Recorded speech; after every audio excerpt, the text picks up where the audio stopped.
Good morning, student. Today I am going to discuss about compounding, जो हमारा unit 5 का ही topic है steam turbine का। इसके पहले हम लोग ने इम्पल्स टरबाइन क्या होता है, impulse types of turbine, impulse turbine and reaction turbine के बारे में हम लोग पढ़े थे।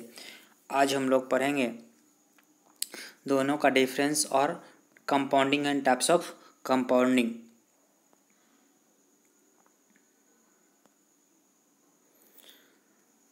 जो लोग SVTE पाठशाला को सब्सक्राइब नहीं किए हैं, प्लीज़ सब्सक्राइब करें, लाइक करें और ज़्यादा से ज़्यादा शेयर करें ताकि बाकी लोगों को भी सीखने का मौका मिले।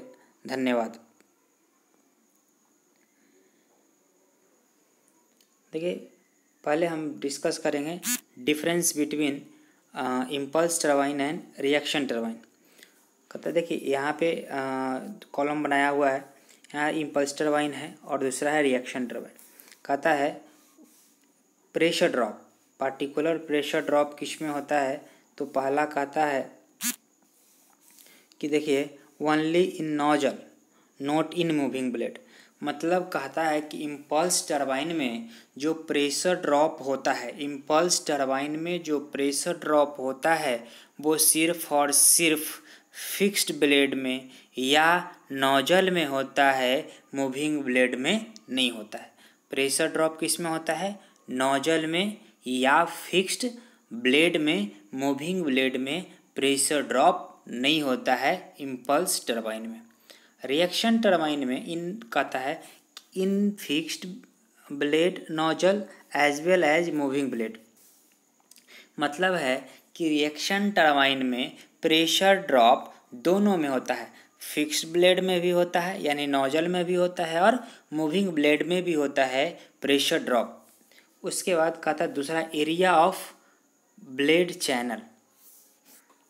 Area of the blade channel कहता है एरिया जो होता है वो इम्पल्स टरबाइन में, किस में, इम्पल्स टरबाइन में कांस्टेंट होता है और जो हमारा रिएक्शन टरबाइन में क्या होता है, वेरिंग होता है। एरिया ऑफ ब्लेड, ब्लेड का जो डिजाइन होता है और एरिया ऑफ द ब्लेड जो होता है वो इम्पल्स टरबाइन में कांस्टेंट होता है, बट रिएक्शन टरबाइन में क्या होता है, एरिया वेरिएबल होता है, कन्वर्जिंग होता है। ठीक। तीसरा कहता है ब्लेड। ब्लेड जो होता है ये प्रोफाइल टाइप होता है। जो ब्लेड होता है वो ये जो क्या होता है, प्रोफाइल टाइप होता है और एरोफॉइल टाइप होता है। एरोफॉइल टाइप और प्रोफाइल टाइप। इम्पल्स टरबाइन में जो ब्लेड होता है प्रोफाइल टाइप होता है और रिएक्शन टरबाइन में ब्लेड एरोफॉइल टाइप होता है। उसके बाद कहता है admission of steam not all round और कंप्लीट। कहता है कि एडमिशन ऑफ स्टीम जो होता है नॉट ऑल राउंड, पूरा कंप्लीट एडमिशन नहीं होता है, मतलब पूरा रोटेशन नहीं होता है, बट ऑल राउंड और कंप्लीट होता है किस में, रिएक्शन टरबाइन में। नोजल फिक्स्ड और नोजल या फिक्स्ड ब्लेड। कहता है डायफ्राम कंटेन द नोजल और fixed blade similar to moving blade attach to the casing serve as nozzle and guide the steam. Power कहता है not much can be develop. Impulse turbine में जो होता है power होता है, ज़्यादा डेवलप नहीं होता है, बट रिएक्शन टरबाइन में पावर ज़्यादा डेवलप होता है, much power can develop and require. ठीक है। देखिए यहाँ पे कह रहा है पावर की बात जब करते हैं तो पावर में कहता है much power can be develop and not much power can be develop. कहता है इम्पल्स टरबाइन से ज़्यादा पावर डेवलप नहीं किया जा सकता, ज़्यादा पावर डेवलप करना होगा तो रिएक्शन टरबाइन को हम लोग यूज करते हैं। स्पेस की बात करते हैं तो कहता है require less space for same power. Impulse turbine में स्पेस कम लगता है बट रिएक्शन टरबाइन में मोर स्पेस की ज़रूरत होगी। इफ़िशियंसी इम्पल्स टरबाइन का कम होता है, रिएक्शन टरबाइन का ज़्यादा होता है। इफ़िशियंसी इम्पल्स टरबाइन का ज़्यादा होता है और रिएक्शन टरबाइन का कम होता है। उसके बाद कहता है suitability suitable for all power requirements, suitable for medium and higher. कहता है जो इम्पल्स टरबाइन होता है किसी भी तरह के पावर रिक्वायरमेंट के लिए सूटेबल है, बट ये सूटेबल सिर्फ मीडियम और high power requirement. Blade manufacture, कहता है ब्लेड मैन्युफैक्चर जो होगा वो इम्पल्स टरबाइन का डिफ़िकल्ट नहीं है, बट जो हमारा रिएक्शन टरबाइन का जो हमारा ब्लेड का मैन्युफैक्चर है वो हमारा क्या है, डिफ़िकल्ट है। इस तरह से हम लोग ने इम्पल्स टरबाइन और रिएक्शन टरबाइन के डिफरेंस को कंप्लीट किया। अब बात करते हैं हम कंपाउंडिंग का। देखिए compounding of a steam turbine, compounding of a steam turbine is a strategy in which energy from the steam is extracted in a number of stage rather than a single stage in a turbine। कहता है energy जो होता है strategy है, compounding of steam turbine is strategy in which energy from steam is extracted whether number of stage है rather than, एक से ज़्यादा अगर स्टेज है तो जो एनर्जी है उसको एक्सट्रैक्ट करने का क्या है, स्ट्रैटेजी है। अब कहता है कि एक compound steam turbine has multiple stage, multiple compounding जो होगा multiple stage in series keyed to a shaft और a fixed to the casing so that either the steam pressure or the jet velocity is absorbed by turbine, either the steam pressure or the jet velocity is absorbed by the number of stage। कहने का मतलब है कि ये energy absorb कर extract करने का क्या है, ये स्ट्रैटेजी है कंपाउंडिंग, और इससे क्या होता है कि जो हमारा स्टीम प्रेशर या जेट वेलोसिटी को क्या कर सकते हैं, एब्जॉर्ब कर सकते हैं। क्यों ऐसा होता है, देखो जैसे ही हम लोग स्टीम प्रेशर जो नोजल में हम लोग भेजते हैं तो एक्चुअली जो होता है प्रेशर ड्रॉप होता है। Due to the pressure drop बहुत ज़्यादा वेलोसिटी प्राप्त होता है, हाई वेलोसिटी अचीव होता है। तो अगर हमको आउटलेट पे कितना वेलोसिटी चाहिए, कितना प्रेशर चाहिए, अगर देखो ज़्यादा वेलोसिटी रहेगा तो टरबाइन के ब्लेड को क्या कर सकता है, नुकसान पहुंचा सकता है। तो उस वेलोसिटी या प्रेशर को कंट्रोल करने के लिए, उस प्रेशर और वेलोसिटी को कंट्रोल करने के लिए ही हम लोग नंबर ऑफ स्टेजेज में काम करते हैं, और उसको प्रेशर और वेलोसिटी को रिड्यूस करने या उसे कंट्रोल करने का जो मेथड है उसी को हम लोग कंपाउंडिंग कहते हैं। Types of compounding, velocity compounding एक होता है वेलोसिटी कंपाउंडिंग, दूसरा होता है प्रेशर कंपाउंडिंग, और तीसरा होता है प्रेशर वेलोसिटी कंपाउंडिंग।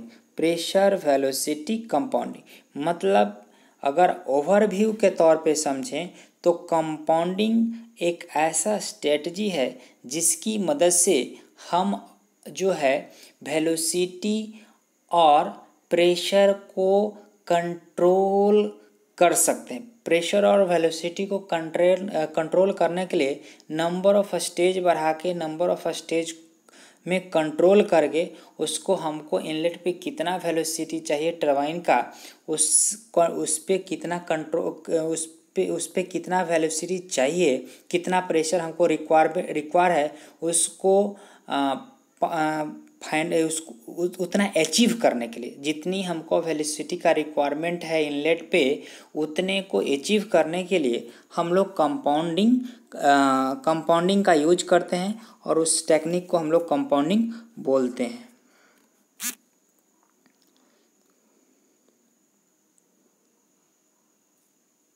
देखिए पहला है वेलोसिटी कंपाउंडिंग। कौन सा है, वेलोसिटी कंपाउंडिंग। देखिए यहाँ देखिए दो ही चीज़ होगा, एक होगा नोजल और एक होगा मूविंग ब्लेड। एक नोजल को ही फिक्स ब्लेड भी बोलते हैं, यहाँ पे लिख दीजिए वेलोसिटी कंपाउंडिंग। कौन सा कंपाउंडिंग, वेलोसिटी कंपाउंडिंग, यहाँ पे लिखा हुआ है। अब देखिए यहाँ से क्या है कि स्टीम को हम लोग इन कराएं, स्टीम स्टीम प्रेशर ये किए। तो यहाँ पे देखिए, जब यहाँ पे स्टीम प्रेशर, तो स्टीम प्रेशर, तो ये देखिए प्रेशर लाइन, ये जो हमारा ये ऐसा है, ये रेड वाला, और इसी में देखिए एक हम कलर ऐड कर देते हैं, और देखिए ये जो लाइन है, ये लाइन ये वेलोसिटी का है, क्या है, लास्ट वेलोसिटी, और ये कंडेंसर प्रेशर। देखिए अब इसका हम फंक्शन समझते हैं।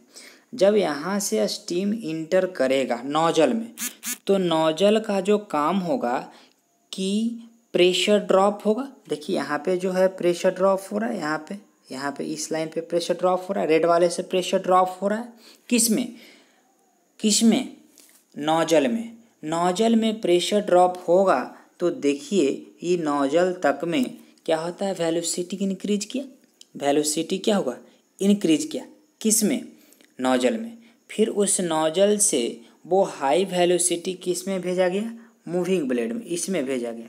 और मूविंग ब्लेड का काम क्या है, अल्टर द डायरेक्शन, और उस वेलोसिटी को, जो हाई वेलोसिटी जेट है, उसको ऑब्जर्व करना। और उस समय थ्रू आउट जो होगा, उस समय क्या होगा, प्रेशर क्या होगा, कांस्टेंट रहेगा। क्योंकि इसका मतलब फाइनली हमको क्या करना है, वेलोसिटी कंपाउंडिंग का मतलब वेलोसिटी को कंट्रोल करना है। तो यहाँ पे प्रेशर को क्या हम लोगों ने रख दिया, कांस्टेंट रख दिया। देखिए यहाँ पे प्रेशर कांस्टेंट है, प्रेशर क्या है, कांस्टेंट है। अब देखिए मूविंग ब्लेड पे जैसा ही हाई वेलोसिटी जेट किए, तो उसके वेलोसिटी जो ही उसको ऑब्जर्व किया, अगेन उसको फिक्स में डाला, ठीक है। यहाँ पे भी प्रेशर को कांस्टेंट रख के वेलोसिटी को क्या किया, रिड्यूस कराया, फिर मूविंग ब्लेड में दिए, फिर रिड्यूस किए, और यही हमारा रिक्वायर्ड जो वेलोसिटी हुआ, इसी को हम लोग लास्ट वेलोसिटी के नाम से जाने। फिर से सुनिए क्या करते हैं। जब हम स्टीम जो प्रेशर होता है जब नोजल में भेजते हैं, तो जब नोजल में भेजेंगे तो प्रेशर, देखिए यहाँ पे जो प्रेशर ड्रॉप है, ये प्रेशर ड्रॉप हुआ, प्रेशर ड्रॉप हुआ, तो प्रेशर ड्रॉप होगा तो ऑब्वियस सी बात है कि वेलोसिटी बढ़ेगी, वेलोसिटी बढ़ गई। अब क्या है, मूविंग ब्लेड के पास भेजा जाएगा। मूविंग ब्लेड में जब ये जाएगा तो मूविंग ब्लेड करेगा अल्टर द डायरेक्शन, और क्या करते हैं, इसकी वेलोसिटी को रिड्यूस करेगा, क्योंकि वेलोसिटी कंपाउंडिंग है, तो वेलोसिटी रिड्यूस किया और प्रेशर को हमेशा क्या रखा, कांस्टेंट रखा। अगेन फिक्स्ड, ये फर्स्ट स्टेज हुआ, ये सेकेंड स्टेज में, सेकेंड नंबर ऑफ स्टेजेज की बात, एक स्टेज में कंट्रोल नहीं किया जा सकता है, तो वेलोसिटी को कंट्रोल नंबर ऑफ स्टेजेज में कर रहे हैं। तो नंबर ऑफ स्टेजेज में जब कर रहे हैं, तो फिर अगर सेकेंड स्टेज में जब बोले, तो फिर क्या हो गया कि फिर क्या हुआ, इसकी वेलोसिटी फिर डिक्रीज की, फिक्स ब्लेड के पास किया, तो फिक्स ब्लेड में भी प्रेशर जब कांस्टेंट है तो वेलोसिटी भी डिक्रीज किया। अगेन मूविंग ब्लेड में हुआ तो वेलोसिटी डिक्रीज किया। इस तरह से वेलोसिटी कंपाउंडिंग हम क्या किए, इस तरह से हम वेलोसिटी कंपाउंडिंग, ये हमारा वर्किंग हो गया वेलोसिटी कंपाउंडिंग का। अब जो बात करते हैं प्रेशर कंपाउंडिंग का। प्रेशर कंपाउंडिंग में क्या होगा, प्रेशर को कंट्रोल करेंगे। इसमें भी देखिए 3 स्टेज का है। पहले क्या हुआ, स्टीम यहाँ पे इन किया, नोजल में जब स्टीम ये देखिए यहाँ पे आया बॉयलर प्रेशर आया। नोजल में यूं ही गया तो प्रेशर का ड्रॉप हुआ, प्रेशर का क्या हुआ, प्रेशर का ड्रॉप हुआ। तो देखिए यहाँ से जो वेलोसिटी का ग्राफ है डॉटेड वाला, ये डॉटेड वाला लाइन बढ़ा, वेलोसिटी बढ़ी। अगेन अब क्या हुआ कि जो ये जो ब्लेड है, मूविंग जो ब्लेड है, फिर ब्लेड में दिया गया, तो यहाँ पे क्या हुआ, प्रेशर को कांस्टेंट रखा गया। प्रेशर को कांस्टेंट रखा तो फिर वेलोसिटी क्या हुई, डिक्रीज हुई। फिर क्या हुआ, फिर नोजल में, फिर मूविंग ब्लेड में यहाँ प्रेशर को क्या रखा, कांस्टेंट रखा। अगेन नोजल में भेजा, नोजल में भेजेंगे तो प्रेशर ड्रॉप होगा, तो हमारा क्या होगा, वेलोसिटी भी क्या होगी, इंक्रीज करेगी। प्रेशर ड्रॉप होगा तो वेलोसिटी इंक्रीज हुआ। अगेन ब्लेड में हुआ तो प्रेशर कांस्टेंट, अगेन फिर क्या हमारा हुआ, वेलोसिटी डिक्रीज। फिर नोजल में गए तो प्रेशर का ड्रॉप हुआ, वेलोसिटी इंक्रीज हुआ। अगेन प्रेशर क्या हो गया, ड्रॉप हुआ और वेलोसिटी डिक्रीज हुआ। तो नंबर ऑफ 3 स्टेजेज में हम लोग बात किए, यानी पहला स्टेज में जाएगा तो प्रेशर बढ़ेगा, दूसरे प्रेशर बढ़ेगा, वेलोसिटी प्रेशर घटेगा, वेलोसिटी बढ़ेगा, फिर इससे वेलोसिटी जब आएगा मूविंग ब्लेड में तो वहाँ से घटेगा, फिर क्या होगा नोजल में जाएगा तो फिर वेलोसिटी क्या होगा बढ़ेगा और प्रेशर घटेगा। फिर हम लोग मूविंग ब्लेड में प्रेशर को कांस्टेंट रखेंगे और फिर मूविंग जब नोजल में जाएगा तो प्रेशर क्या होगा बढ़ेगा। इस तरह से हम लोग जो है इस डायग्राम को कंप्लीट किए। और इसके बाद जो हमारा होगा यहाँ प्रेशर कांस्टेंट होगा ब्लेड में, मूविंग ब्लेड में, और यहाँ से स्टीम क्या हो जाएगा आउट हो जाएगा। ये 3 stage pressure compounding, 3 stage pressure compounding के बारे में एग्जामिनेशन में अगर हमारे क्वेश्चन में आता है व्हाट इज कंपाउंडिंग, या कभी कभी पूछ सकता है कि वेलोसिटी कंपाउंडिंग के बारे में एक्सप्लेन अबाउट वेलोसिटी कंपाउंडिंग, तो उसमें हम लोग वेलोसिटी कंपाउंडिंग लिखेंगे और इस डायग्राम को एक्सप्लेन करेंगे प्रेशर और यही वेलोसिटी को किस में क्या मूवमेंट हो रहा है और कैसे हो रहा है, कितने स्टेज में है, ये सारे हम डिफाइन करेंगे किस में एग्जामिनेशन में अगर आता है कि कंपाउंडिंग क्या है तो इसके बारे में।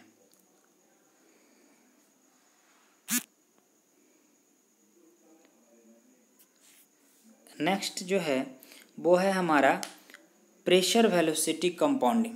प्रेशर वेलोसिटी कंपाउंडिंग में देखिए यहाँ पे भी fixed nozzle moving blade, fixed nozzle moving blade, fixed nozzle moving blade, fixed nozzle moving blade है।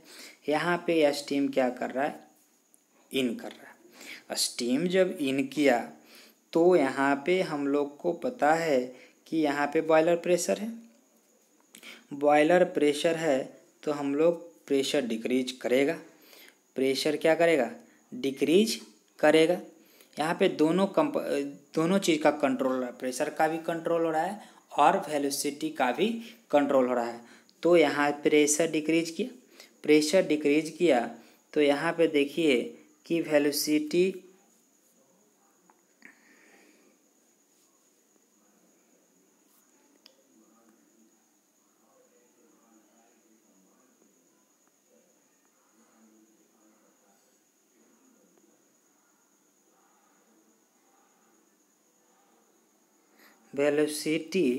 देखिए यहाँ पे जो वेलोसिटी इंक्रीज किया है, वेलोसिटी इंक्रीज किया कि नहीं किया, वेलोसिटी इंक्रीज किया, वेलोसिटी क्या किया इंक्रीज किया, वेलोसिटी इंक्रीज किया। अगेन देखिए वेलोसिटी इंक्रीज किया और मूविंग ब्लेड में जाएगा तो उसके वेलोसिटी को क्या करेगा एब्जॉर्ब करेगा और घट जाएगा, ठीक है। और यहाँ पे प्रेशर क्या रहेगा कांस्टेंट, प्रेशर यहाँ पे कांस्टेंट रहेगा और वेलोसिटी भी हमारा क्या होगा वेलोसिटी हमारा डिक्रीज होगा। अगेन देखिए जब मूवी यहाँ पे फिक्स्ड में प्रेशर हमारा कांस्टेंट है नोजल में और वेलोसिटी क्या हो गया डिक्रीज किया, फिर मूविंग ब्लेड तक हमारा क्या है प्रेशर यहाँ तक कांस्टेंट है। अगेन जब नोजल में जाएगा तो यहाँ पे जो देखिए प्रेशर फिर घटा तो फिर वेलोसिटी बढ़ा, फिर यहाँ वेलोसिटी बढ़ा क्योंकि प्रेशर यहाँ पे क्या है घटा है, प्रेशर घटा है और फिर प्रेशर क्या है कांस्टेंट रहा है। तो यहाँ पे मूविंग ब्लेड में ऑब्जर्व करने के बाद क्या होगा वेलोसिटी घटेगा और फिर फिक्स्ड ब्लेड है तो प्रेशर वेलोसिटी हमारा क्या रहेगा उसको ऑब्जर्व करेगा, तो फिर यहाँ फिर घटा और फिर मूविंग ब्लेड है तो एब्जॉर्ब करके फिर क्या किया फिर वेलोसिटी घट गई। फिर से एक बार देखिए इसको, जब नोजल में स्टीम प्रेशर जाएगा, बॉयलर प्रेशर जाएगा तो नोजल क्या करेगा प्रेशर को डिक्रीज करेगा। फिर उसके बाद मूविंग ब्लेड के बाद फिक्स ब्लेड और मूविंग ब्लेड तक ये थ्रू आउट प्रेशर कांस्टेंट रहेगा। क्यों? क्योंकि यहाँ पे वेलोसिटी इंक्रीज किया, अगेन क्या होगा मूविंग ब्लेड में ऑब्जर्व किया, फिर फिक्स ब्लेड में कांस्टेंट रखा और फिर क्या किया मूविंग ब्लेड में उसको ऑब्जर्व कर दिया, जितना बड़ा उस घटाने के बाद जितना घटा उसके बाद कांस्टेंट रख के और फिर मूविंग ब्लेड में दे दिया, जिसके कारण हमको फिर अगेन जो हमारा सेकंड स्टेज में फिर क्या हुआ फिर जो प्रेशर ड्रॉप हुआ और कांस्टेंट रखा तो प्रेशर ड्रॉप तो वेलोसिटी, फिर जो हमारा मूविंग ब्लेड में ऑब्जर्व किया तो वेलोसिटी घटा और फिर फिक्स ब्लेड में उससे मेंटेन रख के और फिर मूविंग ब्लेड में दिए तो फिर प्रेशर ड्रॉप हो गया। जिससे हम लोग का ये जो हमारा एक्सप्लेनेशन था ये हमारा प्रेशर वेलोसिटी कंपाउंडिंग था। तो हम लोग तीनों पढ़ लिए, pressure compounding, velocity compounding and pressure velocity compounding. ठीक है, उसके बाद हम लोग इसके पहले हम लोग पढ़े स्टीम इम्पल्स टरबाइन और रिएक्शन टरबाइन में डिफरेंस। तो स्टूडेंट आप लोग इसको अच्छे से वॉच कीजिए और ये जो डायग्राम है इस डायग्राम को 1-2 बार बना के प्रैक्टिस ज़रूर कर लें, क्योंकि अगर एग्जामिनेशन में आएगा तो ऐसा डायग्राम बनाना होगा और वहाँ पे डायग्राम नहीं बनेगा तो मार्क्स अच्छे नहीं आएंगे। तो इसीलिए आप इन तीनों डायग्राम को अच्छे से प्रैक्टिस करें और इसके पहले जो हम लोग इम्पल्स टरबाइन और रिएक्शन टरबाइन का जो डायग्राम दिए थे उसको भी प्रैक्टिस कर लें, ताकि अगर एग्जामिनेशन में आता है तो आप अच्छे से ड्रॉ करके और एक्सप्लेन करेंगे तो मार्क्स ज़्यादा मिलने की संभावना रहेगी। इसीलिए आप लोग इस वीडियो को देखते हुए ही आप उसको बनाने का कोशिश करें और बनाएं, और बनाने के बाद उसको अच्छे से स्टडी करें, अपना नोट्स बनाएं और अच्छे से तैयारी करें